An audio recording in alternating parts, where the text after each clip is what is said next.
Transparency इन्टरनेसनलको सार्वजनिक गरेको प्रतिवेदन अनुसार नेपाल 34 अङ्कका साथ भ्रष्टाचार व्याप्त मुलुकहरूको सूचीमा 110औं स्थानमा छ।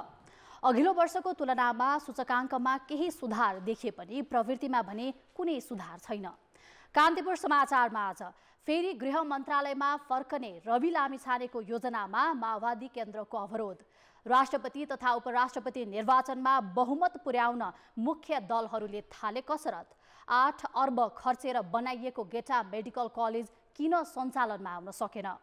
शैक्षिक कार्यक्रममा देखिएका दोहोरोपन हटाउन योजना आयोगले दियो सरकारलाई सुझाव। भारतले 1 महिनादेखि नेपाली सिमेन्टको परीक्षण र प्रमाणीकरण रोक्दा नेपालका 1 दर्जन उद्योग प्रभावित। बैंकमा नगद फर्कन थालेपछि तरलतामा सहज। अन्तर्राष्ट्रियमा क्षेत्रीय र विश्वव्यापी सुरक्षा एजेन्डा लिएर अमेरिकी विदेश मन्त्री पश्चिम एसिया भ्रमणमा र खेलकुदमा क्यानको कार्य समिति बैठकमा असन्तुष्ट 7 सदस्यले लिखित रूपमै मागे अध्यक्षको राजीनामा। नमस्कार, अब मुख्य समाचार। फैसलाको पुनःपाठ नआएसम्म गृह मन्त्रालयको जिम्मेवारी रवि लामिछानेलाई नदिने माओवादीको निर्णय। गृह नपाए सरकारबाटै बाहिरिने स्वतन्त्र पार्टीको चेतावनी। राष्ट्रपतिको उम्मेदवार छान्न दलहरू आन्तरिक छलफलमा। माओवादी र काङ्ग्रेस राष्ट्रिय सहमतिको अडानमा रहँदा एमालेलाई बहुमत पुर्याउन सकस। 22 अर्ब वार्षिक बजेट भएको काठमाडौँ महानगरको विकास खर्च न्यून। सुशासन, पर्यटन र रोजगारीमा शून्य प्रगति। नगर प्रमुख बालेन्द्रको कार्यशैलीमाथि प्रश्नै प्रश्न। कर्मचारी अवकाशको उमेर हद बढाउने योजनाको विरोधमा फ्रान्समा आम हडताल। विद्यालय, सार्वजनिक यातायात र तेल प्रशोधन केन्द्र ठप्प। र नेपाल क्रिकेट सङ्घ क्यानको कार्यसमिति बैठकमा सन्दीपको निलम्बन फुकुवाबारे गम्भीर बहस। थुनामै राखेर मुद्दाको सुनवाई गर्न माग गर्दै सर्वोच्चमा निवेदन। प्रधानमन्त्री पुष्पकमल दाहालले रवि लामिछानेको नागरिकता मुद्दामा सर्वोच्च अदालतको फैसलाको पूर्णपाठ नआएसम्म गृह मन्त्रालय आफैसँग राख्ने भएका छन्। नेकपा माओवादी केन्द्रको आज बसेको पदाधिकारी बैठकपछि प्रधानमन्त्री दाहालले गृहमन्त्री नियुक्तिबारे तत्काल निर्णय नगर्ने जानकारी दिएका हुन्। पार्टीको बैठकमा सर्वोच्च अदालतको फैसलाको पूर्णपाठपछि निर्णय लिन सुझाव आएको र त्यसबारेमा सत्ता साझेदार दलसँग पनि छलफल हुने उनको भनाइ छ। हामी सल्लाह गर्दैछौँ, सकेसम्म इङ्गेज भइराख्ने, हाम्रो यो नटुटोस् भन्नेतिर मेरो कोसिस। अदालतको पूर्ण पाठ पूर्ण भयो, त्यो पनि पूर्ण पर्ने आवश्यकता छ भन्ने सुझाव छ मलाई धेरै। पूर्ण पाठ नआइन्जेल आफैले राख्नुहुन्छ गृह मन्त्रालय। हामी सल्लाह गर्दैछौँ। 2 दिन चलेको माओवादीको पदाधिकारी बैठकमा गृह मन्त्रालय तत्कालको लागि प्रधानमन्त्रीसँगै राख्नुपर्नेमा नेताहरूले जोड दिएका छन्। त्यस्तै बैठकले राष्ट्रपतिको लागि अन्तिम समयसम्म सहमतिको प्रयास गर्ने निर्णय समेत गरेको छ। अब राष्ट्रपतिको 25 गतेको चुनावको जित तपाईँले थाहा पाइसक्नुभयो। त्यसको निमित्त हाम्रो पार्टीले सकेसम्म राष्ट्रिय सहमति कायम गर्ने कोसिस गर्छ। पदाधिकारी बैठकमा पार्टीभित्र जिल्ला तहसम्मका नेताहरूको जिम्मेवारी हेरफेर गर्ने विषयमा छलफल भएको नेताहरूले जानकारी दिएका छन्। भोलि बस्ने स्थायी समितिको बैठकले जिम्मेवारी हेरफेरको निर्णय हुने जनाइएको छ। नागरिकता मुद्दामा सर्वोच्च अदालतको फैसलासँगै सबै पद गुमाएका रवि लामिछाने फेरि ती पद हात पार्ने दाउमा छन्। नागरिकता कायम गरेपछि राष्ट्रिय स्वतन्त्र पार्टीको सभापतिमा पुनर्स्थापित भइसकेका उनी अब उपप्रधान तथा गृहमन्त्री हुने योजनामा छन्।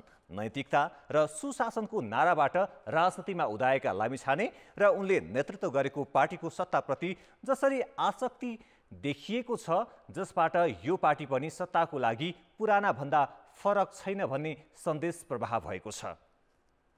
नागरिकता कायम गरे लगत्तै पार्टी सभापतिमा पुनर्स्थापित रवि लामिछानेले त्यस यता 2 पटक प्रधानमन्त्री पुष्पकमल दाहाललाई भेटिसकेका छन्। लामिछानेले दाहाललाई भेट्नुको एकमात्र उद्देश्य गुमेको उपप्रधान तथा गृहमन्त्री पद फिर्ता गर्नु नै हो। त्यसका लागि उनले पार्टीबाटै निर्णय गराएका छन् भने गृह नपाए सरकारबाटै फिर्ता हुने सम्मका चेतावनी दिन थालेका छन्। पार्टी स्थापनादेखि हालसम्म जे जस्तो निर्णय भएका छन् ती सबैमा लामिछानेको चाहना प्रधान छन्। लामिछाने जे चाहन्छन् पार्टीले सोही अनुसार निर्णय गर्छ। आन्तरिक लोकतन्त्रको राम्रो अभ्यास गर्ने भनिए पनि सबैमा सभापति लामिछाने नै हावी हुने गरेका छन्। सभापतिले नै गृह मन्त्रालय चलाउने हो र उहाँलाई नै गृह मन्त्रालय दिनुपर्छ भन्ने हिसाबको हाम्रो त्यो अडान होइन। हामीले त्यो कुरा राखेकै छैनौँ। राष्ट्रिय स्वतन्त्र पार्टीले पाएको गृह मन्त्रालय राष्ट्रिय स्वतन्त्र पार्टीकै तर्फबाट चाहिँ जानुपर्छ भन्ने हिसाबको हुनुपर्छ भन्ने हिसाबको कुरा राखेको हो। यसमा त हामीले उहाँ नै जानुपर्छ भन्ने राखेका छैनौँ। 17 असारमा दर्ता भएको राष्ट्रिय स्वतन्त्र पार्टीको 24 सदस्यीय केन्द्रीय समितिमा सभापति, उपसभापति, महामन्त्री, सहमहामन्त्री र सहकोषाध्यक्ष गरी 5 पदाधिकारी छन्। यी पदाधिकारी आपसी सहमतिमै चयन गरिएका हुन्। निर्वाचन अघि आम सदस्यलाई सहभागी गराई अनलाइन भोटिङबाट उम्मेद्वार चयन गर्ने बताएको स्वतन्त्र पार्टीको भोटिङमा 49,000 मात्रै सहभागी भए। तर समानुपातिक तर्फबाट सांसद चयन गर्दा भने सभापति र केही पदाधिकारीले मनोमानी गरेको भन्दै पार्टीभित्रै असन्तुष्टि छ। पार्टी सञ्चालनदेखि सत्ता यात्रामा पुराना दल र तिनका नेताले जस्तो कार्यशैली अपनाउँछन् नयाँ दल र त्यसका नेताले पनि उस्तै कार्यशैली अपनाएको भन्दै सार्वजनिक रूपमा पनि आलोचना सुरु भएको छ। सत्ता र शक्तिमा आउन लामिछानेले जसरी प्रयास गरिरहेका छन् यसलाई नैतिकतासँग जोडेर पनि हेर्न थालिएको छ। राजनीतिमा चाहिँ नैतिकता, मूल्य मान्यताको राजनीति स्थापना गर्न सबैजना लाग्नुपर्छ। रविजी पनि लाग्नुपर्छ। हतारो भयो नि त लतारो हुन्छ नि, होइन? हाम्रो त उखान नै छ। यसमा नेपाली नागरिकहरूले पनि निहालिरहनु भएको होला। केही समय चाहिँ रेस्ट गर पो भन्नुहुन्छ कि नेपाली नागरिकहरूले होइन एकचोटि मिस्टेक भयो, अब तिमी अघि नै बढ भन्नुहुन्छ कि यो चाहिँ नेपाली जनमतको कुरा हो, जुन जनमत चाहिँ केही समय पछाडि देखिन्छ। गत मङ्सिरमा सम्पन्न निर्वाचनमा प्रतिनिधि सभातर्फ 131 वटा मात्रै निर्वाचन क्षेत्रमा उम्मेद्वार उठाएको रासोपाले प्रदेश सभामा उम्मेद्वार नै उठाएन। हालसम्म 60 वटा जिल्लामा मात्रै सङ्गठन विस्तार गरेको छ। समानुपातिक तर्फ करिब 12 लाख मत ल्याए पनि सङ्गठन अझै देशव्यापी बनेको छैन। तर सङ्गठन विस्तारमा भन्दा सत्ता र शक्तिमै केन्द्रित भएकाले नयाँ पार्टी पनि पुरानाकै पथमा हिँड्ने त होइन भन्ने आशंका बढेको छ। कान्तिपुर समाचारका लागि क्यामेरामा सुरज खड्काका साथ अञ्जना लामिछाने, काठमाडौँ। नेपाली काङ्ग्रेसमा कार्य सम्पादन समिति र पदाधिकारीको बैठकबाट मात्रै पार्टी सञ्चालन गर्न खोजिएको भन्दै संस्थापन पक्षकै केन्द्रीय सदस्यहरूले असन्तुष्टि व्यक्त गर्न थालेका छन्। सभापति शेरबहादुर देउवाले पदाधिकारी तथा पूर्व पदाधिकारीको बैठकबाट निर्णय लिने र त्यसलाई कार्य सम्पादन बैठक मार्फत अनुमोदन गरेका छन्। तर ती बैठकले गरेका निर्णयले पार्टीलाई फाइदा नपुगेको देउवा निकट केन्द्रीय सदस्यहरूको भनाइ छ। विधान त हाम्रो जो सेन्ट्रल कमिटीको बैठक बस्ने छ त्यो टाइमभित्र चाहिँ बैठक बस्नुपर्ने हो। अब पदाधिकारीले मात्रै निर्णय गर्दाखेरि के समस्या भयो भने, अब राम्रो काम भयो भने त ठिकै हो, कोही कमी कमजोरी भयो भने त त्यसो गाली त पदाधिकारीले मात्रै खाने भयो नि त देशभरिको। तर चाहिँ त्यसलाई अब के हो त अहिलेको परिस्थिति, खास भएको के हो, त्यसलाई पनि चाहिँ केन्द्रीय सदस्यहरूको बिचमा चाहिँ छलफलमा लानका लागि चाहिँ यो बैठक बस्न चाहिँ जरुरी छ।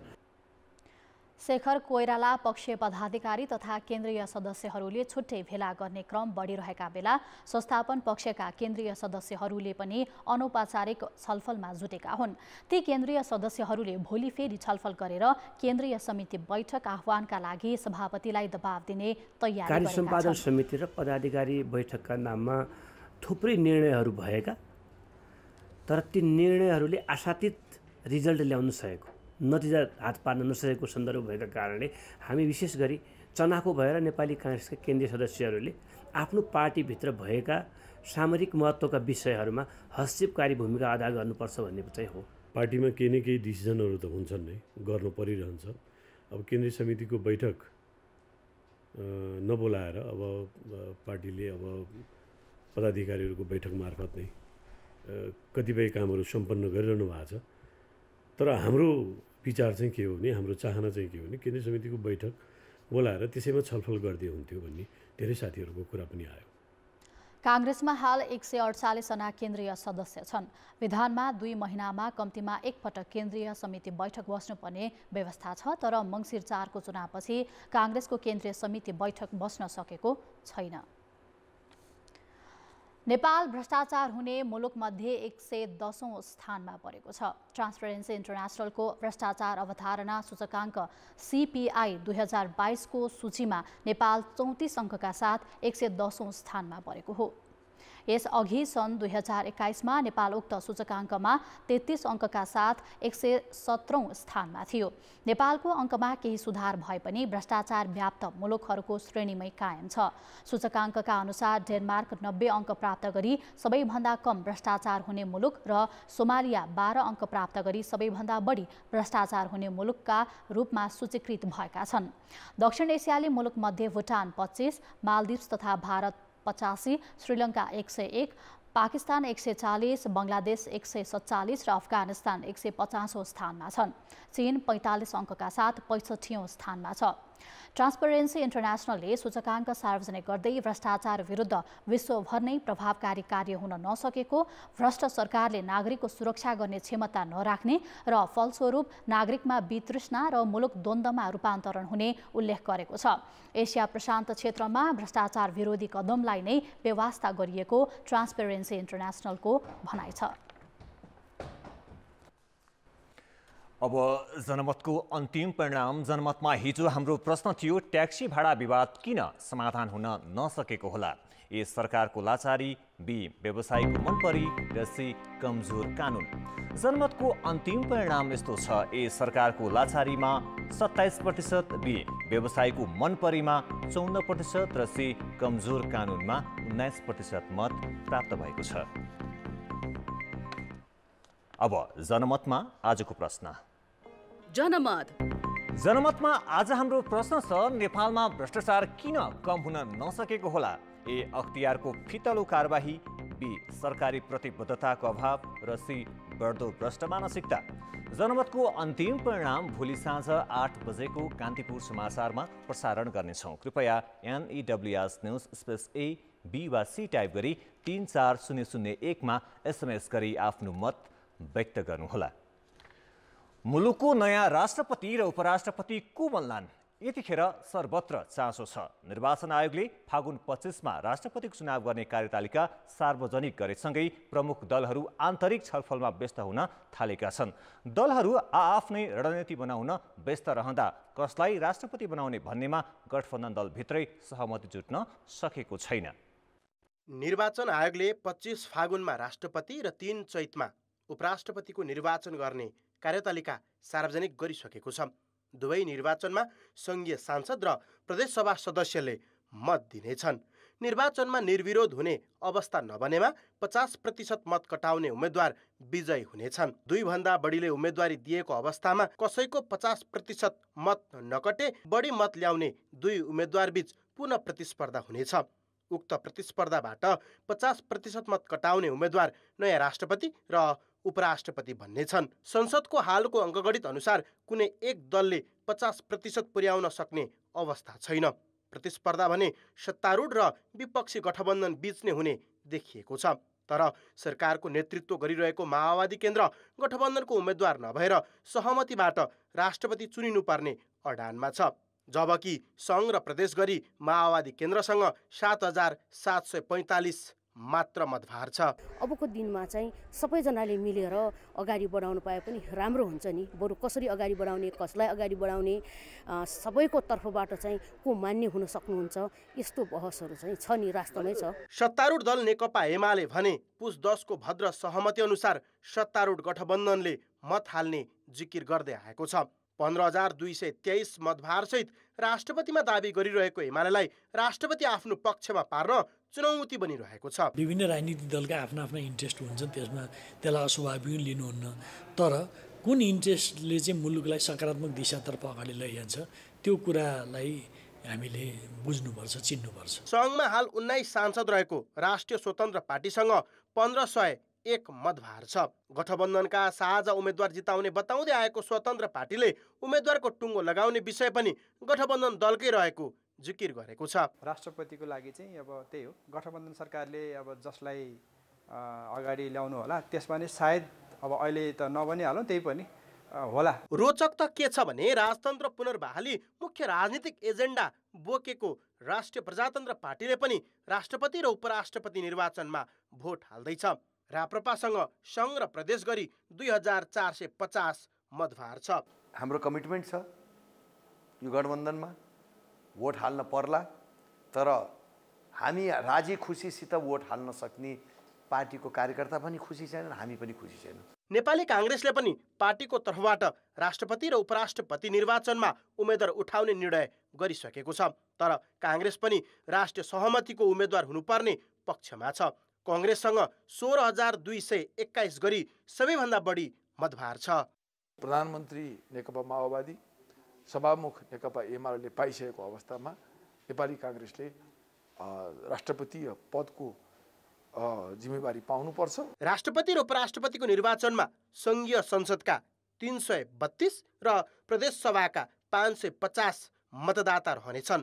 सङ्घीय सांसदको 1 मतको मतभार 79 र प्रदेश सभा सदस्यको 1 मतको मतभार 48 छ। निर्वाचनमा कुल 884 जनाले मतदान गर्नेछन्। कान्तिपुर समाचारका लागि क्यामेरामा विकास जोशीका साथमा विकास आचार्य, काठमाडौँ। ब्रेकपछि पुनः स्वागत छ। उच्च शिक्षा अध्ययन र अनुसन्धान गर्ने थलो विश्वविद्यालयको नियमन, शैक्षिक कार्यक्रम सञ्चालनदेखि लगानीसम्म देखिएको दोहोरोपनले समग्र उच्च शिक्षामै समस्या उत्पन्न भएको छ। शैक्षिक कार्यक्रममा देखिएको दोहोरोपन हटाउन राष्ट्रिय योजना आयोगले सरकारलाई सुझाव दिएको छ। हाल नेपालमा 13वटा सङ्घीय विश्वविद्यालय र विश्वविद्यालय स्तरका 7वटा स्वास्थ्य विज्ञान प्रतिष्ठान मार्फत उच्च शिक्षाको अध्ययन अनुसन्धान हुँदै आइरहेका छन्। यसबाहेक 5वटा प्रदेश स्तरमा विश्वविद्यालय पनि सञ्चालनमा छन्।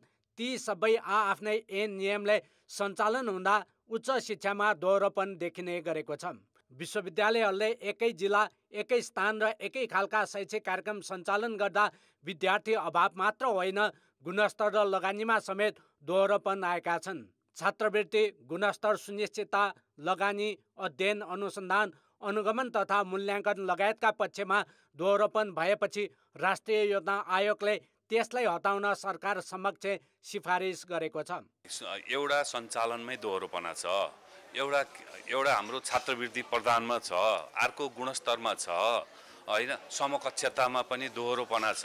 विदेशी विश्वविद्यालयहरूबाट सञ्चालन हुने जुन किसिमको छ होइन, त्यो किसिमले दोहोरोपनाहरू आइरहेको छ। त्यसरी नै तपाईँको अर्को चाहिँ के भन्दाखेरि अनुदान दिने कुरामा दोहोरोपना छ। राजनीतिक उद्देश्य प्राप्तिका लागि खोलिएका शिक्षण संस्थालाई विश्वविद्यालयले समेत सम्बन्धन दिँदा गुणस्तरमा असर परेको शिक्षाविदहरूको भनाइ छ। अर्कोतिर स्वास्थ्य शिक्षा अध्ययन गराउने प्रतिष्ठानहरूमा समेत दोहोरोपनाले धेरै समस्या उत्पन्न भएको योजना आयोगको प्रतिवेदनले देखाएको छ। यसको अन्त्यका लागि छुट्टै मापदण्ड सहितको उच्च शिक्षा ऐन ल्याउनु पर्ने विज्ञको सुझाव छ। बिना मापदण्ड गयौँ भने एकरूपता आउन सक्दैन उच्च शिक्षामा, त्यो हिसाबबाट जानुपर्छ जस्तो लाग्दछ मलाई। र त्यसमा चाहिँ विश्वविद्यालय अनुदान आयोग, शिक्षा मन्त्रालय र नेपाल सरकार तिनै लागेर यसमा चाहिँ एकचोटि गहन छलफल गरेर अगाडि बढ्नुपर्छ जस्तो लाग्दछ। दोहोरोपन अन्त्यको लागि मापदण्ड बनाएर एक द्वार प्रणालीबाट जानुपर्छ। अहिले हामीसँग विश्वविद्यालय अनुदान आयोग छ। प्रदेश स्तरमा खोलिएका विश्वविद्यालयले गति नलिँदै आर्थिक अभावले थलिन थालेका छन्। अर्कोतिर गुणस्तर, सिप र रोजगारसँग जोडिन नसक्दा यो वर्ष 1,21,000 विद्यार्थी उच्च शिक्षा अध्ययनका लागि विदेशिएका छन्। त्यसैले उच्च शिक्षामा देखिएका दोहोरोपनको अन्त्यसँगै गुणस्तरीय शिक्षा दिई विदेशिने जनशक्ति रोक्नतर्फ ध्यान दिनु जरुरी छ। कान्तिपुर समाचारका लागि क्यामेरामा विकास जोशीका साथ नारायण किलम्बु, काठमाडौँ। अब जनताको आवाज हामीले आज 7 प्रदेशमा सोधेका छौँ। गुणस्तरीय शिक्षा प्रदान गर्न हाम्रा विश्वविद्यालयहरूमा कस्ता सुधारको आवश्यक छ?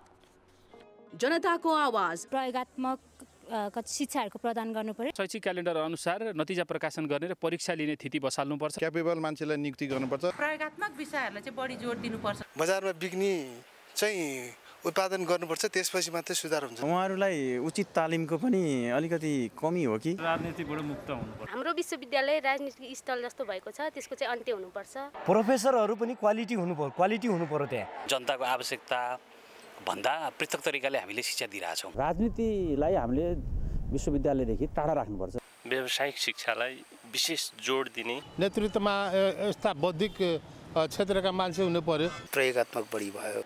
पहिला त जुन पुराना कोर्सहरू छन् त्यसलाई समय सापेक्ष बनाउनु पर्ने हुन्छ। यो शैक्षिक क्यालेन्डरको व्यवस्था हुनु पर्यो। मास्टर डिग्रीको जुन त्यो सर्टिफिकेट लिएको हुन्छ त्यो सर्टिफिकेट पास गरेको मान्छेलाई चाहिँ त्यो क्याम्पसहरूमा राख्न पर्यो। विशिष्टताहरूलाई पहिचान गरेर सोही अनुसारका विषयहरू पठन पाठन गऱ्यो भने राम्रो हुन्छ। विद्यार्थीहरूलाई सबैलाई स्वतन्त्र रूपमा सिक्ने मौका दिनु पर्यो। क्षमतावान जनशक्ति उत्पादन गर्ने पाठ्यक्रम लागू गर्न सकियो भने दीर्घकालीन सेवा हुने गरी सबभन्दा पहिले त्यो टिचरको व्यवस्था हुनु पर्यो। टिचरको, सिलेबसको र विद्यार्थीको यो तीनटैको तालमेल मिलि नै राखेको छैन।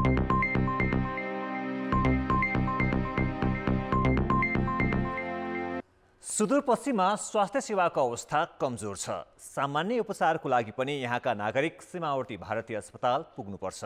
विगतमा डाक्टर गोविन्द केसी सुदूरपश्चिम प्रदेशमा पुगेर मेडिकल कलेज सञ्चालनको माग गर्दै अनसन पनि बसे। तर 8 अर्ब 33 करोडको लागतमा बनाएको गेटा मेडिकल कलेज अझै सञ्चालनमा आएको छैन।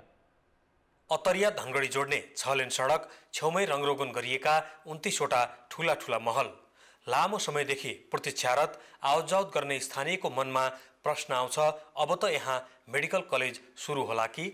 कैलालीको गेटामा आर्थिक वर्ष 2073-74मा 8 अर्ब 14 करोडको लागतमा मेडिकल कलेज निर्माण गर्न थालिएको थियो। अहिलेसम्म अस्पताल, कलेज, प्रशासनिक र होस्टेल भवनको काम सकिएको छ। अन्य भौतिक निर्माण कार्य पनि लगभग अन्तिम चरणमा छ। तर सञ्चालनको कुनै सुरसार नहुँदा यो क्षेत्र गौचरण बनेको छ। अहिले चाहिँ 21वटा संरचनाहरू निर्माणाधीन अवस्थामा छन्। त्यसमध्ये पनि अब अहिले चाहिँ हामी करिब चाहिँ अब 3टा प्याकेजमा चाहिँ 10-11वटा कम्पोनेन्ट भनौँ अथवा 10-12वटा संरचनाहरू अषाढभित्रै सम्पन्न हुने अवस्थाका छन्। चिकित्सा शिक्षा र स्वास्थ्य सुधारका अभियन्ता डाक्टर गोविन्द केसीले धनगढीमै आएर मेडिकल कलेज सञ्चालनको माग गर्दै अनसन बसे। स्थानीय पनि पटक पटक आन्दोलित भए। डाक्टर केसी र स्थानीयको दबावपछि पूर्व प्रधानमन्त्री शेरबहादुर देउवाले निर्वाचनका बेला तत्काल मेडिकल कलेज सञ्चालन गर्ने आश्वासन पनि दिए। तर गत असारमा 3 जना चिकित्सक सहित निर्देशकमा डाक्टर प्रमोद जोशीलाई नियुक्त गर्ने बाहेक कुनै काम अघि बढेन। नियुक्त गरिएका कर्मचारी पनि तलब खाएर दिन काटिरहेका छन्। आफ्नो धन्दा चलाउने अहिले पोलिटिकल पार्टीका मान्छेहरू मेडिकल कलेज धन्दामा लागेका छन्। त्यो सबै पार्टीका, एमालेका, माओवादीका, काङ्ग्रेसका सब छन्। त्यसमा यो मेडिकल माफियागिरी चलाएको छन् यिनीहरूले। अनि आफ्नो मेडिकल माफियागिरी गराउनका लागि यो मेडिकल कलेजलाई चाहिँ ढिला गर्दैछन्। निर्वाचनका बेला जनजीविकासँग जोडिएको मुद्दालाई चुनावी एजेन्डा बनाउने तर सत्तामा गइसकेपछि चुपचाप बस्ने नेताहरूको प्रवृत्तिले गर्दा पनि गेटा मेडिकल कलेज सञ्चालनमा ढिलाइ भएको देखिन्छ। कान्तिपुर समाचारका लागि क्यामेरामा सुदीप थापाका साथमा टेकराज जोशी, गेटा, कैलाली। सरकार सुशासन र पारदर्शिताको नारा लगाउँछ। नागरिकमा प्रश्न सोध्ने र जवाफ पाउने हक पनि छ भन्छ। सूचनाको हक सम्बन्धी ऐन यसैका लागि बनाइएको हो। तर कर्मचारी तन्त्र भने कानुन विपरीत भयभरका सूचना गोप्य राख्ने प्रयत्न गर्छ। किन त? मुख्य सचिव नेतृत्वको सूचना वर्गीकरण समितिले गोप्य राख्नुपर्ने भनी 87 खालका सूचनाको सूची तयार पार्यो। वर्गीकरणबारे आफूलाई समेत थाहा नदिएको भन्दै प्रधानमन्त्री पुष्पकमल दाहालले यसलाई तत्काल अगाडि नबढाउन मुख्य सचिवलाई निर्देशन दिए। तत्काल यो वर्गीकरणको निर्णय अगाडि नबढ्ने भएको छ। तर यो घटनाले नेपालको कर्मचारी तन्त्र सूचनालाई सहज रूपमा दिनभन्दा पनि भएका सूचनालाई गोप्य राख्न उद्धत रहेको देखिएको छ। वर्गीकरण हुबहु कार्यान्वयनमा आएको भए कुनै पनि सूचना पाउन गाह्रो पर्ने सूचनाको हकका अभियन्ताको भनाइ छ। त्यो 87 तहको वर्गीकरणको अहिलेको कुरालाई मान्यता दियो भने त गोरखापत्रमा आउने बाहेक केही पनि सरकारको कुरा बाहिर आउँदैन। जति गोरखापत्रमा छापिन्छ त्योभन्दा बाहेक नेपाल सरकार नेपाली जनतालाई कुनै जानकारी सूचना दिँदैन भन्ने कुरा पुष्टि हुन जान्छ। त्यो त असम्भव कुरा हो। त्यसले त लोकतन्त्रलाई तपाईँको समाप्त गर्छ। लोकतन्त्रको लागि त सूचनाको हक भनेको त अक्सिजन हो। तपाईँको चाहिँ कुनै पनि राज्यका निकायहरू चाहिँ यस्तो अपारदर्शी हुने कल्पना पनि गर्न सकिँदैन लोकतन्त्रमा। संसद र संसदीय समितिमा उठेका प्रश्नमा सम्बन्धित मन्त्रालयले दिने जवाफलाई पनि गोप्य राख्नुपर्ने प्रस्ताव वर्गीकरण समितिको छ। उच्च पदस्थ पदाधिकारीबाट हुने भेटघाट र छलफल, प्रमाणीकरणका लागि पेश भएका विधेयक, बजेटको सीमा, विशेष र सम्पूरक अनुदान, चलचित्र डकुमेन्ट्रीको जाँच पास, द्विपक्षीय सम्झौता बमोजिमका आयोजना, परियोजना सम्बन्धी विषय पनि गोप्य राख्नुपर्ने गरी वर्गीकरण गरिएको छ। पाठ्यक्रम तयारी र पाठ्यपुस्तक लेखनसँग सम्बन्धित विषय, गैर आवासीय नेपालीको परिचय पत्र, सार्वजनिक पदमा नियुक्ति पाएकाको सम्पत्ति विवरण र आयोजनाको अध्ययन प्रतिवेदन समेत गोप्य राख्ने सूचीमा छ। सूचनाको हक सम्बन्धी ऐनमा 5 खालका सूचना मात्रै गोप्य रहने उल्लेख छ। तर समितिले भने ऐन विपरीत भयभरका सूचनालाई रोक्ने तयारी गरेको हो। सूचना आयोगले भने कानुन विपरीत वर्गीकरण भए मान्य नहुने बताएको छ। नेपालको सार्वभौमता, अखण्डता, राष्ट्रिय सुरक्षामा गम्भीर खलल पार्ने भन्छ। खलल पार्ने मात्रै भनेर भएन क्या, त्यहाँ गम्भीर खलल पार्ने के कारणले आधारले चाहिँ गम्भीर खलल पार्छ त नि त्यो विषय बाहिर आउँदाखेरि भन्ने कुरा जसले चाहिँ यो दफा लाउन चाहन्छ त्यसले चाहिँ त्यो प्रमाणित गर्नुपर्छ। हामीले नेपालको संविधानमै सूचनाको अधिकारलाई मौलिक हकमा राखिएको छ। सूचनाको हक सम्बन्धी ऐनले नागरिकको अधिकारलाई थप सुनिश्चित गरेको छ। तर नेपालको कर्मचारी तन्त्रमा सार्वजनिक महत्त्वका सूचनालाई पनि सकभर लुकाएर राख्ने प्रवृत्ति छ। सूचना लुकाउने प्रवृत्तिले सरकारले भन्ने गरेको सुशासन र पारदर्शिताको नारालाई नै गिज्याएको छ। कान्तिपुर समाचारका लागि क्यामेरामा विनोद कोजुका साथ जितेन्द्र झा, काठमाडौँ। संस्कृति, पर्यटन तथा नागरिक उड्डयन मन्त्री सुदन किरातीले पशुपति क्षेत्र विकास कोषको काम कारबाहीप्रति असन्तुष्टि जनाएका छन्। कोषको ब्रिफिङ लिन आज पशुपति पुगेका उनले परिणाममुखी काम गर्न पदाधिकारीलाई निर्देशन दिए। मन्त्री किरातीले तत्कालीन, अल्पकालीन र दीर्घकालीन क्यालेन्डर बनाएर काम गर्न निर्देशन दिँदै कार्यान्वयनका लागि आफूले निरन्तर अनुगमन गर्ने उल्लेख गरे। पशुपति यो क्षेत्र विकास कोषले अब क्यालेन्डर बनाएर हामीलाई बुझाउनु पर्छ। 15 दिनमा तपाईहरु के गर्नुहुन्छ, 1 महिनामा तपाईहरु के गर्नुहुन्छ, 6 महिनामा के गर्ने, 1 वर्षमा के गर्ने, तत्कालीन, अल्पकालीन र दीर्घकालीन क्यालेन्डर चाहिन्छ। क्यालेन्डरको आधारमा अब अनुगमन हुन्छ। मन्त्री किरातीले पशुपति क्षेत्र विकास कोषको आम्दानी पारदर्शी नभएको तर्फ इङ्गित गर्दै कल्याणकारी काम गर्न समेत पदाधिकारीलाई निर्देशन दिए। पशुपतिनाथले छिमेकी मुलुकहरूसँग सौहार्दपूर्ण सम्बन्ध कायम गरेको, तर पशुपति क्षेत्र विकास कोषले त्यसलाई ब्रान्डिङ गरेर धार्मिक पर्यटक भित्राउन नसकेको उनले बताए।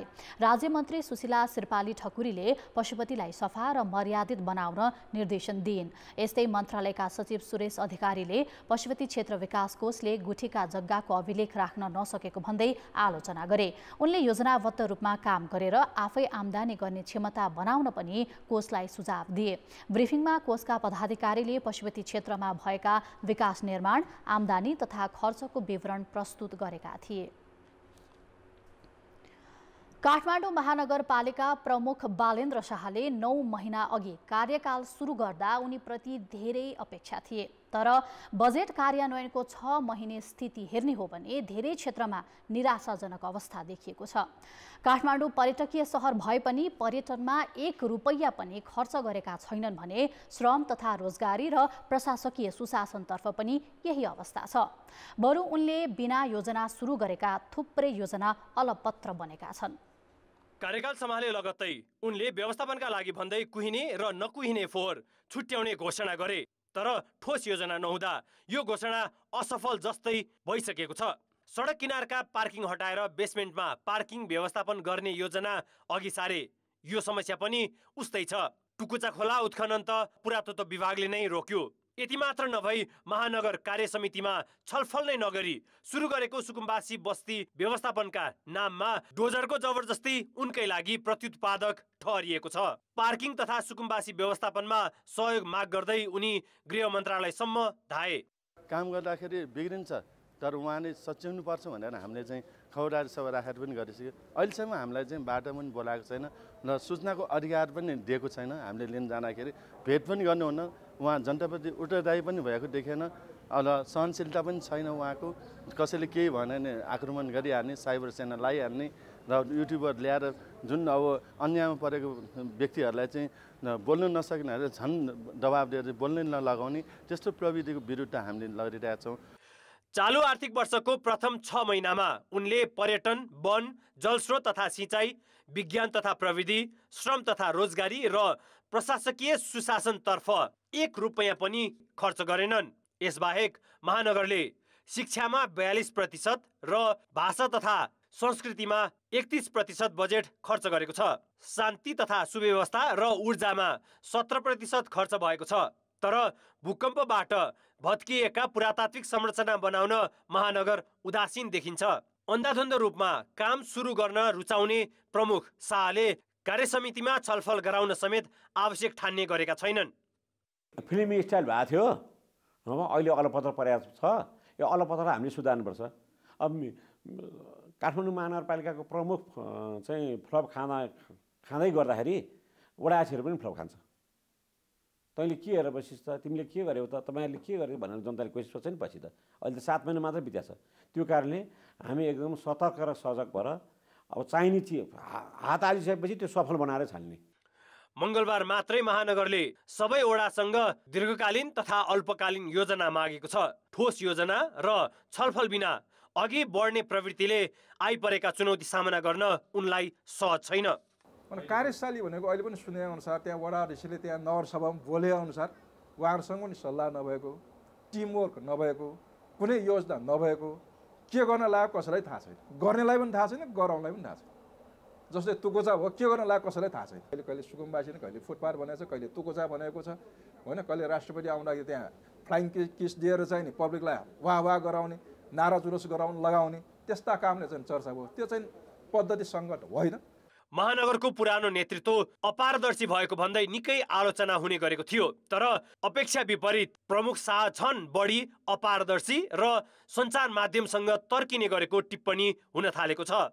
तर राजस्व, बजेट, जनसङ्ख्या र कारोबारका दृष्टिले मुलुककै ठुलो स्थानीय तहका प्रमुखका प्रत्येक कामको चासो र निगरानी स्वाभाविक हो भन्ने बुझ्न जरुरी देखिन्छ।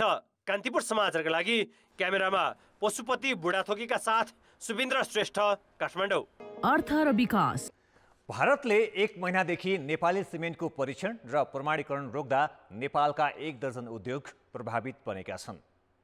भारतको मानक ब्युरोले परीक्षण र प्रमाणीकरण रोक्दा नेपाली उद्योगले भारतमा सिमेन्ट निर्यात गर्न नपाएका हुन्। गत साउनदेखि पाल्पा र अर्घाखाँची सिमेन्टले निर्यात सुरु गरेपछि अन्य उद्योगले पनि निर्यातको तयारी गरेका थिए।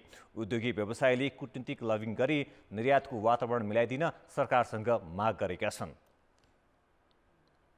भारत सरकारको त्यो जसले चाहिँ त्यो गुणस्तर दिने हो, ब्युरो अफ इन्डियन स्ट्यान्डर्ड, त्यसले चाहिँ नि नेपाली सिमेन्टको लागि त्यो गुणस्तर प्रमाण चिन्ह दिन रोक्यो। अहिले स्थगन गर्यो। त्यो स्थगन गरेका कारणले गर्दा अरूले चाहिँ त्यो गुणस्तर चिन्ह पाएनन्। गुणस्तर चिन्ह नपाइकन चाहिँ नि उता निकासी गर्ने कुरा भएन। त्यसले गर्दा अड्किरहेको छ। हामीले अस्ति अर्थमन्त्रीज्यूसँग पनि अनुरोध गऱ्यौँ, यस्तो भएको छ, यसलाई पहल गरिदिनु पऱ्यो भनेर उद्योग मन्त्रीज्यूसँग पहल गरे अनुरोध गरेका छौँ। उद्योगहरूका अनुसार नेपालमा विकास निर्माणका काम सुस्त हुँदा सिमेन्टको माग नै घटेको छ। उद्योग 30% क्षमतामा चलेका छन्। आन्तरिक खपत कम भइरहेका बेला निर्यात गर्न सके राहत हुने व्यवसायीको भनाइ छ। दैनिक 75,000 टन उत्पादन गर्ने क्षमता भए पनि 20,000 टन खपत हुने गरेको छ। हाल 65 वटा उद्योग सञ्चालनमा छन्।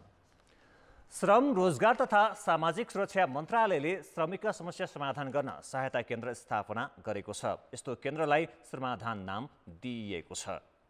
वैदेशिक रोजगारीमा गएकाहरूको समस्या एकद्वार नीतिबाट समाधान गर्ने उद्देश्यले यसअघि सञ्चालनमा रहेको कल सेन्टरलाई 24 घण्टे श्रम सहायता केन्द्रको रूपमा रूपान्तरण गरिएको मन्त्रालयले जनाएको छ। मन्त्रालयमा आज पत्रकार सम्मेलन गर्दै मन्त्री डिपी अर्यालले आफूलाई मोबाइलमा 1012 गुनासा आएको भन्दै त्यसको समाधानको लागि सहायता केन्द्र स्थापना गरिएको बताए। 6 महिनाभित्र मोबाइल एप र टाइम कार्डको स्थापना गर्ने पनि मन्त्री अर्यालले जनाएका छन्। यातायात क्षेत्रका मजदुरहरूले आफ्ना मागहरू 15 दिनभित्र समाधान गर्न सरकारलाई अल्टिमेटम दिएका छन्। आज यातायात मजदुरका 3वटै छाता संगठनले उपप्रधान तथा भौतिक पूर्वाधार तथा यातायात मन्त्री नारायण काजी श्रेष्ठलाई भेटेर 10 बुँदे माग राखेका हुन्। यातायात व्यवस्था ऐन र नियमावली विपरीत 500 भन्दा बढी सवारी चालक अनुमति पत्र खारेज गरेको, प्रदूषण जाँचका नाममा 5,000 1 लाखसम्म जरिवाना गर्न थालेपछि श्रमिक आतंकित भएको उनीहरूले बताएका छन्। त्यस्तै ऐन विपरीत काठमाडौँ उपत्यका ट्राफिक प्रहरी कार्यालयले 1500 जरिवाना गर्ने गरेको भन्दै विरोध जनाएका छन्। उनीहरूले 15 दिनभित्र सरकारले माग समाधान नगरे ट्रेड युनियन सङ्घ तथा यातायात व्यवसायीहरूले आफ्ना सम्पूर्ण सेवा रोकेर आन्दोलन गर्ने चेतावनी दिएका छन्। मानिसहरूसँग रहेको नगद ब्याङ्कमा फर्कने क्रम बढेको छ। ब्याङ्कमा बढेको निक्षेपले लगानीयोग्य रकममा केही सहजता प्रदान गरेको राष्ट्र ब्याङ्कले जनाएको छ। नेपाल राष्ट्र ब्याङ्कका अनुसार असार महिना यता ब्याङ्कमा 2 खर्ब बराबरको निक्षेप थपिएको छ। तर सोही अवधिमा कर्जा भने 1 खर्ब 20 अर्ब मात्रै गएको छ। तरलता सहज भएपछि ब्याङ्कहरूले एक आपसमा लिने सापटीको ब्याज दर अहिले 4% झरेको छ, जुन 2 हप्ता अघिसम्म 8.5% को हाराहारीमा थियो। अन्तर्ब्याङ्क ब्याज दर घटेसँगै कर्जाको ब्याज दर पनि घट्ने सङ्केत देखिएको छ। तरलताको अवस्था कस्तो छ भन्ने त्यसले देखाउँछ। त्यसैले अन्तर्ब्याङ्क ब्याज दरमा आएको उल्लेख्य कमीले पनि तरलतामा सुधार भएको देखाउँछ। त्यसै गरिकन बैङ्कहरूले राष्ट्र ब्याङ्कबाट जुन स्थायी तरलता सुविधा लिइरहेका थिए, अहिले चाहिँ त्यो स्थायी तरलता सुविधा लिनु परेको छैन। त्यसै गरिकन ट्रेजरी बिलको ब्याज दर पनि अघिल्लो हप्ताको भन्दा के अहिले घटेको देखिन्छ। कार्तिकको पहिलो साता बजारमा चलन चल्तीमा रहेको 6 खर्ब 63 अर्ब नोट अहिले 6 खर्ब 19 अर्बमा झरेको छ। अर्थात् सर्वसाधारणले चलाएको करिब 44 अर्ब बराबरको रकम ब्याङ्कमा नै फर्किएको छ। एउटा ब्याङ्कबाट अर्को ब्याङ्कको एटिएम प्रयोग गर्दा लाग्ने शुल्क घटेको छ। तर यसअघि मासिक 2वटा कारोबार निशुल्क हुने गरेकोमा अब प्रति कारोबार 15 रुपैयाँ लाग्ने भएको छ। यसअघि 2 भन्दा बढी कारोबारमा ब्याङ्क तथा वित्तीय संस्थाले प्रति कारोबार 20 रुपैयाँसम्म लिने गरेका थिए। राष्ट्र ब्याङ्कले जारी गरेको भुक्तानी प्रणाली सम्बन्धी एकीकृत निर्देशन मार्फत मोबाइल एप्लिकेसन तथा QR कोडबाट दैनिक कारोबार गर्न पाइने रकमको सीमा पनि बढेको छ। अब मोबाइल एप्लिकेसन तथा QR कोडबाट दैनिक 3 लाख रुपैयाँसम्म कारोबार गर्न सकिनेछ। यसअघि दैनिक 2 लाख रुपैयाँसम्मको मात्रै सीमा थियो। त्यस्तै वालेटबाट ब्याङ्क खातामा वा ब्याङ्क खाताबाट वालेटमा कारोबार गर्न पाइने रकमको सीमा पनि दैनिक 2 लाख रुपैयाँ कायम गरिएको छ। तर एक वालेटबाट अर्को वालेटमा कारोबार गर्न सकिने रकमको सीमा घटाएर 1 लाखबाट 50,000 कायम गरिएको छ। वालेट मार्फत गरिने राजस्व भुक्तानीको सेवा शुल्क पनि केही घटाइएको छ। अब अन्तर्राष्ट्रिय समाचार। अवकाश पाउने उमेर 62बाट 64 वर्ष पुर्याउने सरकारी योजनाको विरोधमा फ्रान्सभर आम हडताल गरिएको छ। हडतालबाट विद्यालय, सार्वजनिक यातायात तथा तेल प्रशोधन केन्द्र प्रभावित बनेका छन्। राष्ट्रपतिको योजना विरुद्ध दोस्रो चरणको आन्दोलन भइरहेको हो। यसअघि 19 जनवरीमा 200 भन्दा बढी शहरमा प्रदर्शन भएका थिए। 8वटा ठूला संगठनको आयोजनामा भएको हडतालका कारण विद्यालय, सार्वजनिक यातायात तथा तेल प्रशोधन केन्द्र अवरुद्ध भएका छन्। आम हडतालमा मुलुकका आधाभन्दा बढी शिक्षक समेत सहभागी भएको आयोजकको दाबी छ। अधिकांश फ्रान्सेलीले कामलाई पीडादायी ठान्ने र यस्तो अवस्थामा उनीहरूले थप काम गर्न नसक्ने राजनीतिशास्त्री ब्रुनो पेलियरले बीबीसीलाई बताए। जनमत सर्वेक्षणले 2/3 मतदाता परिवर्तनको विपक्षमा रहे पनि सरकारले उमेर हद बढाउने योजनालाई अगाडि बढाएको हो। आगामी साता यसलाई संसदबाट पारित गर्ने योजना छ। तर संसदमा बहुमत नभएका कारण सुधार योजना पारित गराउन वर्तमान सरकारले दक्षिणपन्थी रिपब्लिकन र सत्ताधारी दलकै सांसदको सहयोग लिनुपर्ने हुन्छ। फ्रान्स युरोपभरमै सबैभन्दा कम उमेरमा अवकाश पाउने मुलुक हो। अवकाशको उमेर इटली र जर्मनीमा 67 वर्ष, स्पेनमा 65 र बेलायतमा 65 वर्ष तोकिएको छ। खेलकुद समाचार।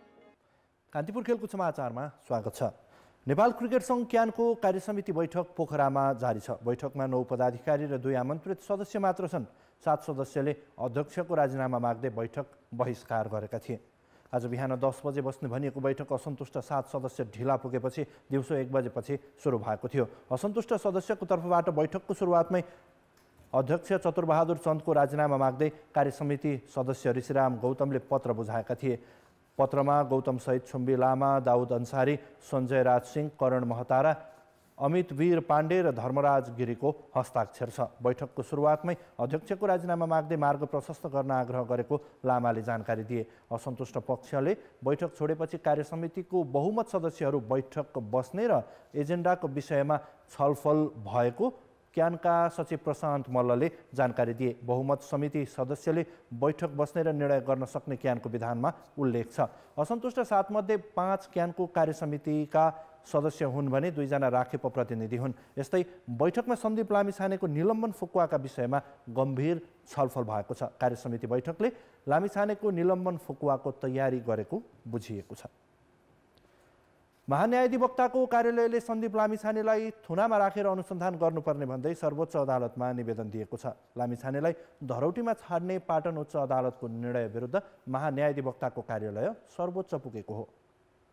महान्यायाधिवक्ताको कार्यालयका प्रवक्ता सञ्जीव राज रेग्मीले उच्च अदालतको धरौटीको आदेश कानुन सम्मत नभएको भन्दै सर्वोच्च पुगेको जानकारी दिए। लामिछानेलाई थुनामै राखेर अनुसन्धान हुनुपर्ने र उच्च अदालतको आदेश बदर हुनुपर्ने निवेदनमा उल्लेख गरिएको छ। पाटन उच्च अदालतले शर्तसहित सन्दीपलाई 20 लाख धरौटीमा छोड्न पुस 27 गते आदेश दिएको थियो। त्यसअघि जिल्ला अदालत काठमाडौँले सन्दीपलाई पूर्वपक्षका लागि थुनामा पठाउन भनेको थियो भने सन्दीपले उक्त आदेश विरुद्ध पाटन उच्च अदालतमा निवेदन दिएका थिए। लामिछानेमाथि नाबालिग बलात्कारको अभियोग छ। उनको मुद्दा जिल्ला अदालत काठमाडौँमा विचाराधीन छ। राष्ट्रिय खेलकुद परिषद राखेपले छानबिन समितिले बुझाएको प्रतिवेदनका आधारमा नेपाल क्रिकेट सङ्घ क्यानलाई कारबाहीको तयारी गरेको छ। परिषदले खेलकुद विकास ऐन 2077 को दफा 29 अनुसार कारबाही गर्ने बताइएको छ। उपदफा 3 र 7 बाहेक सबैमा निलम्बन गर्न सक्ने आधार उल्लेख छ। तर अन्तर्राष्ट्रिय क्रिकेट परिषद आइसिसीले सरकारी हस्तक्षेप नमान्ने कारणले राखेपले तत्काल निलम्बन भने नगर्ने अनुमान गरिएको छ। उपदफा 7 मा कुनै खेल सङ्घ वा महासङ्घलाई निलम्बन गर्नुअघि सफाईको मौका दिने व्यवस्था छ। परिषदले यही बुदामा टेकेर क्यानलाई कारबाही गर्न सक्ने सम्भावना उच्च छ। नेपाल टी20 लिगमा म्याच फिक्सिङको घटनापछि परिषदले पुस 21 गते एकेन्द्र कुँवरको संयोजकत्वमा 5 सदस्यीय समिति गठन गरेको थियो। सो समितिले क्यान पदाधिकारीलाई कारबाही गर्नुपर्ने सुझाव सहितको प्रतिवेदन बुझाएको थियो। परिषदले भने आइसिसीसँगकै समन्वयमा कारबाही अघि बढ्ने दाबी गरेको छ। नेपाल टी20 लिगको रणनीतिक तथा व्यावसायिक साझेदार भारतीय कम्पनी 73 स्पोर्ट्सले एकतर्फी रूपमा सम्झौता रद्द गरेको छ। 73 स्पोर्ट्सले सम्झौता खारेजीका लागि नेपाल क्रिकेट सङ्घ क्यानलाई इमेल पठाएको हो। क्यानका सचिव प्रशान्त विक्रम मल्लले पनि 73बाट इमेल प्राप्त भएको जानकारी दिए। क्यान र 73 बीच 8 वर्षको सम्झौता भएको थियो। लिगमा सहकार्य गर्न धेरै कम्पनीले इच्छा देखाए पनि क्यानले बिना ठेक्का 2077 मा भारतीय कम्पनी 73 स्पोर्ट्सलाई लिगको रणनीतिक साझेदार भन्न प्रस्ताव पठाएको थियो। चुक्ता पुँजी कम र ठुला प्रतियोगिता नगराएको कम्पनीलाई अधिकार दिने निर्णयको विरोध भएपछि 2078 असोज 21 मा क्यानले सम्झौता रद्द गर्ने निर्णय गर्यो। तर क्यानको यो निर्णय 6 महिना लामो गएन। फागुनमा फेरि 73 लाई नै आयोजनाको जिम्मा दिइयो। 73 ले क्यानलाई 10 वर्षको 22 करोड दिने प्रस्ताव गरेकोमा 42 करोड दिने प्रस्ताव गरेकोमा 8 वर्षको 33 करोडमा सम्झौता गर्यो। लिगको पहिलो संस्करण पुस 9 देखि 27 गतेसम्म कीर्तिपुर स्थित टियु मैदानमा भएको थियो। फिक्सिङ आरोपमा नेपाली खेलाडी आदिल अन्सारी र महबुब आलम पक्राउ परिसकेका छन्। साझेदार 73 स्पोर्ट्स सहित अन्यमाथि अनुसन्धान जारी छ। पोखरामा जारी क्यानको कार्यसमिति बैठकमा पनि 73 सँगको सम्झौता मुख्य एजेन्डा रहेको थियो। नेपाली खेलकुदमा खेलाडीको पुरस्कार उधारो राख्ने प्रवृत्ति बारम्बार दोहोरिएको छ।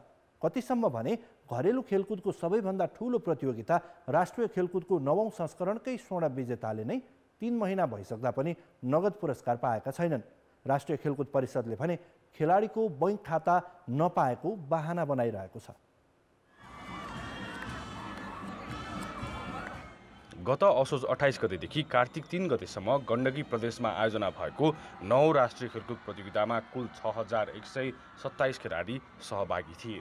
तीमध्ये 397 जना खेलाडीले स्वर्ण जिते।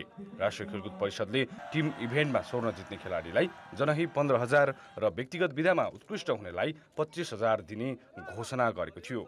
राष्ट्रिय कीर्तिमान बनाउनेलाई नगद 50,000 सहित सम्मान गर्ने भनिएको थियो। तर प्रतियोगिता सकिएको 3 महिना बितिसक्दा पनि खेलाडीले पुरस्कार पाउने सुरसार नै छैन। फेरि मागिरहन नपरोस् भन्ने हामी फिल गर्छौँ।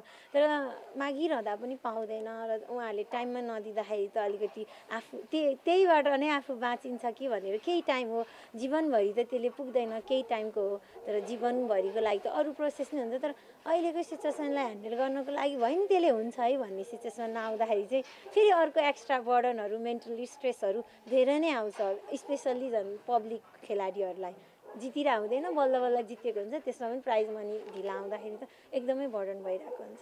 अब सरकारले छिटो दिनु पर्यो, गेम खेलेको अब सबलाई चाहिएको हुन्छ, घरमा केही कतिखेर केही चाहिए हुन्छ। अब जितेको थिए छिटो दिए भने केही काम लाग्थ्यो भन्ने हो। अब त्यही पनि देखाएन, कहिले मिल्छ केही थाहा छैन। छिटो मिल्यो भने केही काम लाग्थ्यो, पैसा आउने त भने तर कहिले आउने केही थाहा छैन। स्वर्ण जित्ने मध्ये 7 प्रदेशका 79 खेलाडी हुन्। आर्मीकी पौडी खेलाडी डुवाना लामा एक्लैले सर्वाधिक 9 स्वर्ण जितेकी थिइन्। सरकारले समयमै पुरस्कार बापतको रकम दिएको भए खेलाडीको मनोबल समेत उच्च हुन्थ्यो। तर ढिला हुँदा निराशा मात्र होइन, राज्यकै बाजामाथि संशय उत्पन्न भएको छ। राष्ट्रिय खेलकुद प्रतियोगिताको 7औं र 8औं संस्करणका बेला 4 महिनासम्म अल्झाएको राष्ट्रिय खेलकुद परिषद अहिले पनि किन सुध्रिएन त? पहिले डिक्लेयर भइसक्यो हुँदैन कुन खेलाडीले पैसा पाउने भन्ने कुरा। डिक्लेयर नभएपछि सरकारी पैसा, खाताको पैसा पहिल्यै निकासा हुँदैन। डिक्लेयर भयो, एकाउन्ट डिटेल्स, ब्याङ्क खाताको विवरण उपलब्ध हुँदैन। त्यो उपलब्ध भयो, ठुलो नम्बरमा हुन्छ, फेरि त्यसको भेरिफाई। यो सारा प्रोसिड्युरले गर्दाखेरि जे ढिला हुन गएको छ। अब के गर्नुपर्छ भने एज ए खेलाडीको रूपमा नेसनल टिम नेसनल टुर्नामेन्टमा सहभागिता भइराख्दाखेरि, राष्ट्रिय खेलकुदमा सहभागिता भइराख्दा उसको ब्याङ्क डिटेल्स पनि अब सुरुमै माग्नुपर्ने भयो। खेलाडीलाई नगद पुरस्कार घोषणा गर्ने तर बहाना बनाएर 2-4 वर्ष नै झुलाउने प्रवृत्तिले खेलाडीलाई नै निराश बनाउने गरेको छ। यस्तो प्रवृत्ति सुशासन विरोधी र अपारदर्शी समेत हो। कान्तिपुर समाचारका लागि जिल्ला सहकर्मी चिरायु थापा, क्यामेरामा राजेन्द्र महर्जनका साथ किशन भण्डारी, काठमाडौँ। साफ अन्डर 20 महिला च्याम्पियनसिपमा नेपाली टिमले च्याम्पियन बन्ने लक्ष्य राखेको प्रशिक्षक यमप्रसाद गुरुङले बताएका छन्। प्रतियोगितामा भाग लिन नेपाली टोली भोलि ढाका जाँदैछ। बङ्गलादेशको ढाकामा फेब्रुअरी 3 देखि 9 सम्म प्रतियोगिता हुँदैछ। प्रतियोगितामा सहभागी हुन जाने टिमलाई अखिल नेपाल फुटबल सङ्घ एन्फाले बिदाई गर्यो। नेपाली टोली उपाधिको लक्ष्यसहित ढाका जाने कप्तान प्रीति राईले बताइन्। मुख्य प्रतिद्वन्दी भारत र आयोजक बङ्गलादेशको चुनौती पन्छाउनु महत्त्वपूर्ण हुने उनको प्रतिक्रिया छ। प्रशिक्षक गुरुङले पनि उपाधिका लागि टोलीलाई निकै दबाव रहेको बताएका छन्।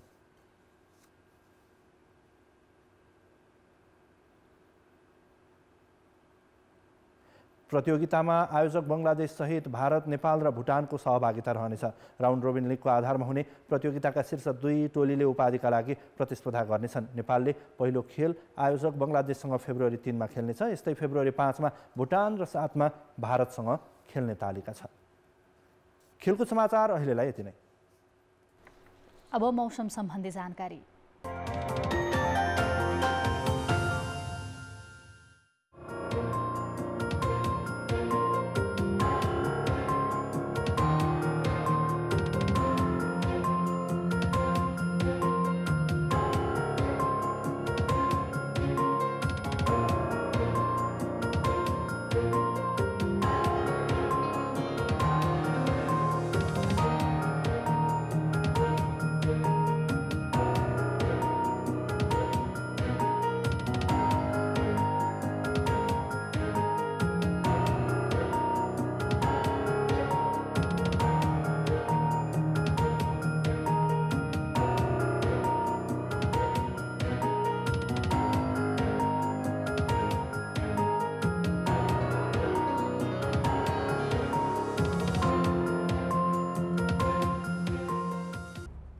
कान्तिपुर समाचार अहिलेलाई सकियो। कान्तिपुर टेलिभिजन हेर्दै गर्नुहोला।